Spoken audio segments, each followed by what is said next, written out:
Olá, meus queridos irmãos, minhas queridas irmãs, que bom estar aqui novamente, trazendo o estudo do Evangelho para essa casa tão querida, Lar Espírita, Mãos Amiga, Uberlândia.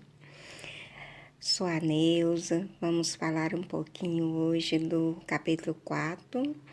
Ninguém poderá ver o reino de Deus se não nascer de novo. Vai ser o item 1, 2, 3, 4, 5, 6 e 7. Vamos falar de algumas, tirar, algumas noções, alguns conceitos básicos. Que esse capítulo, a ideia central dele é falar da reencarnação. No item 1, Jesus questiona os discípulos o que o povo falava sobre ele, o que o povo dizia quem era o Cristo.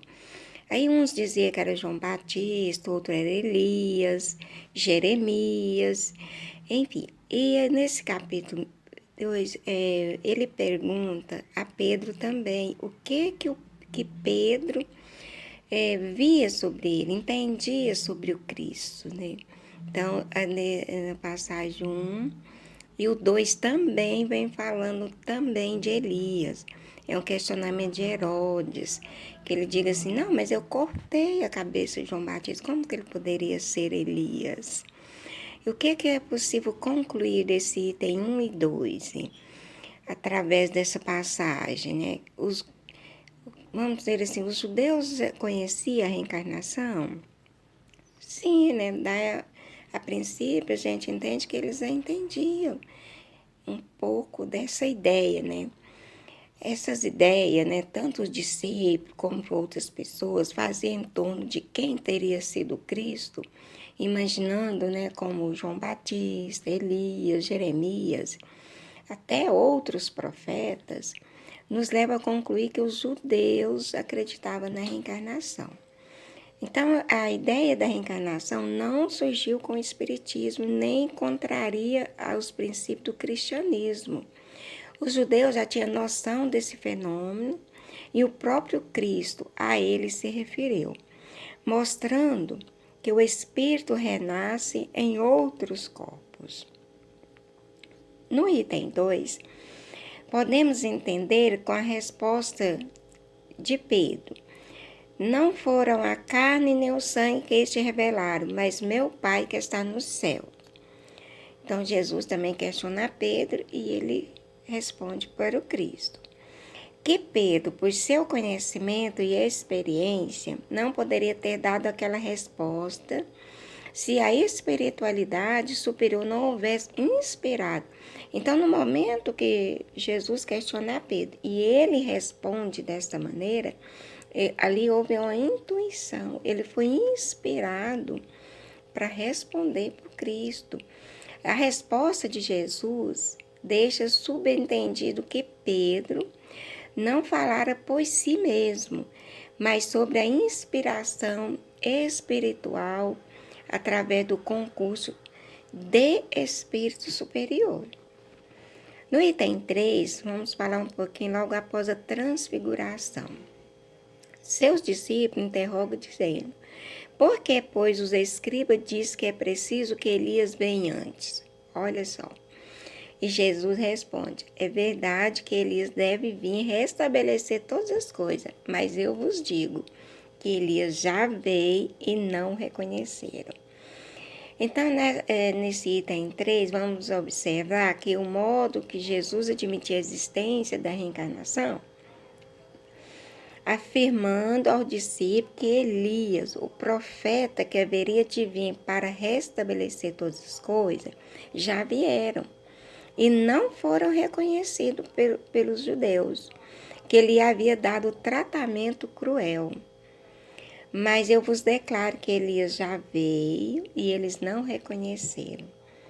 Então trataram como lhe aprovem, ou seja, com crueldade, não reconhecendo as verdadeiras características do enviado Cristo, né, João Batista. No capítulo, no número 4, vai falar da reencarnação, fazia parte dos dogmas judaicos sobre o nome de ressurreição.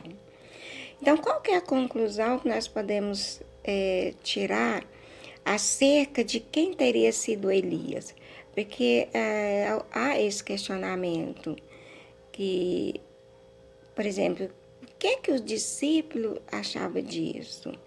Qual é a conclusão que nós podemos tirar desse item 4? Eles entenderam que Jesus, ao afirmar que Elias já vieram, admitia que João Batista era Elias reencarnado. Então, seus discípulos compreenderam que foi de João Batista que Jesus falava ali, dando as suas explicações. No item 5, nós vamos conhecer a história de um fariseu por nome de Nicodemos. Nicodemos, em algumas traduções, fala príncipe dos judeus, outro senador dos judeus.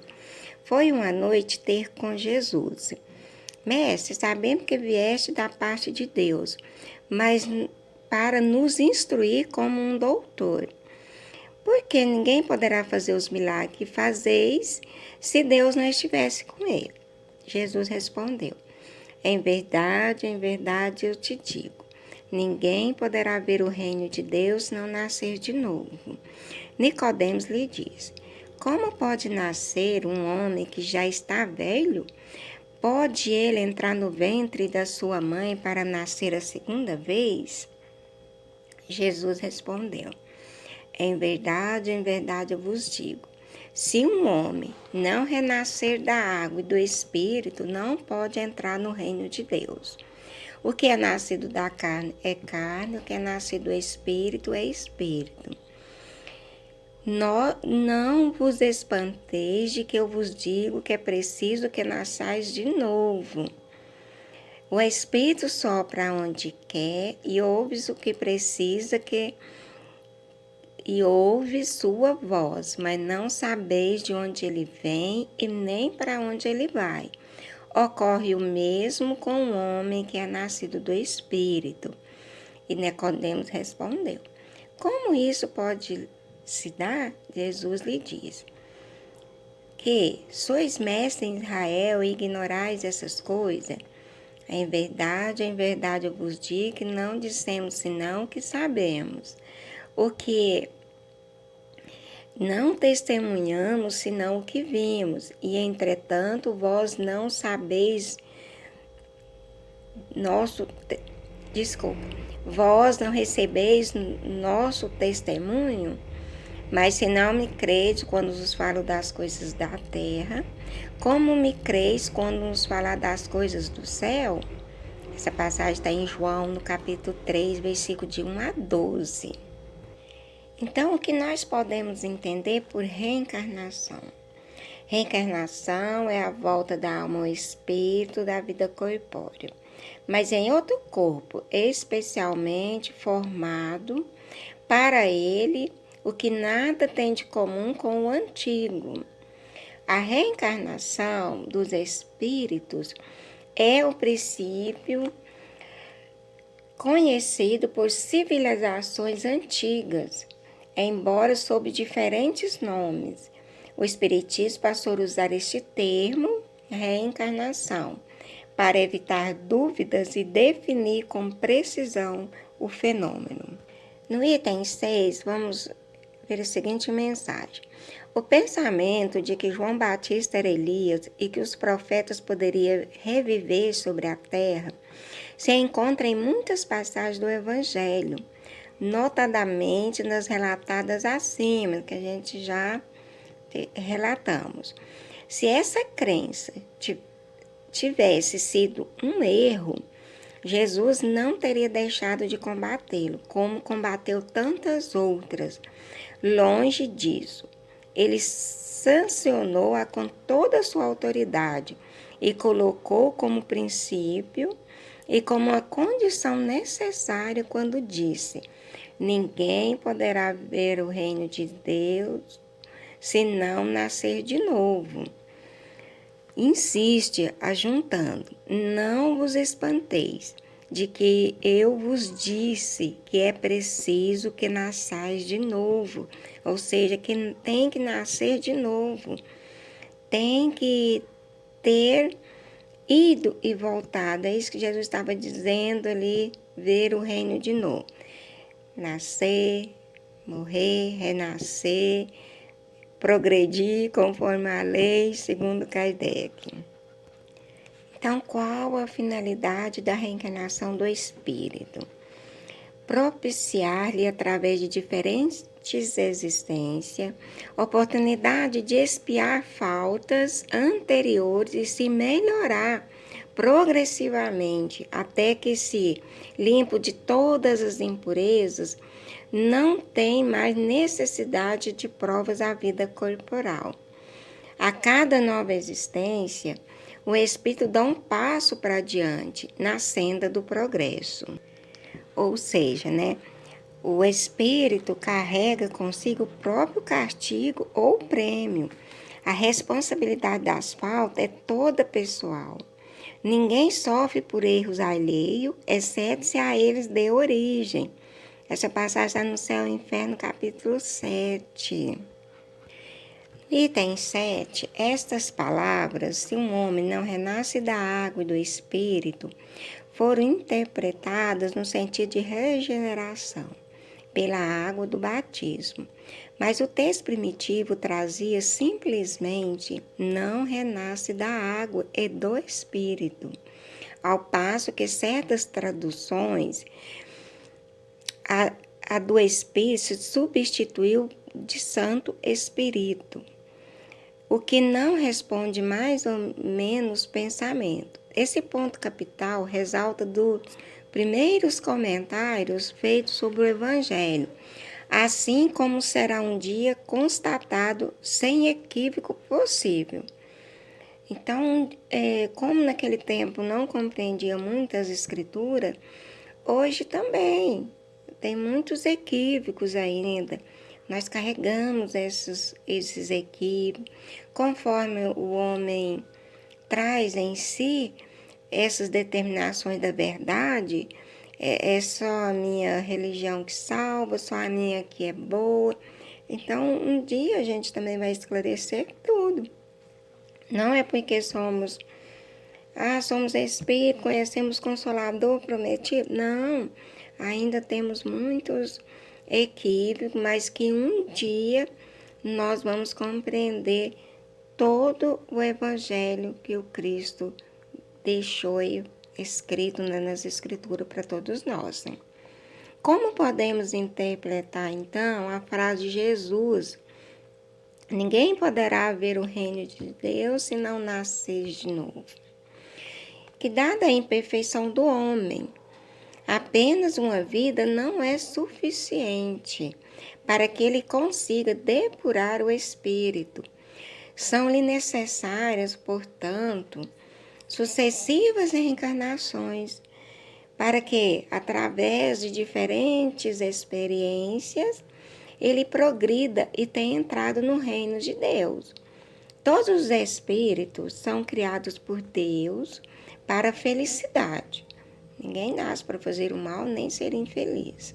Nós fomos criados para ser seres felizes. Só que mesmo o Evangelho fala, a felicidade não é deste mundo. Ainda nós vivemos sobre a prisma do materialismo, mas segundo a felicidade é na casa verdadeira nossa, que é a casa do Pai. Que a verdadeira felicidade está nos reinos, espirituais, os reinos ditosos, que aí nós estamos galgando para ser seres evoluídos.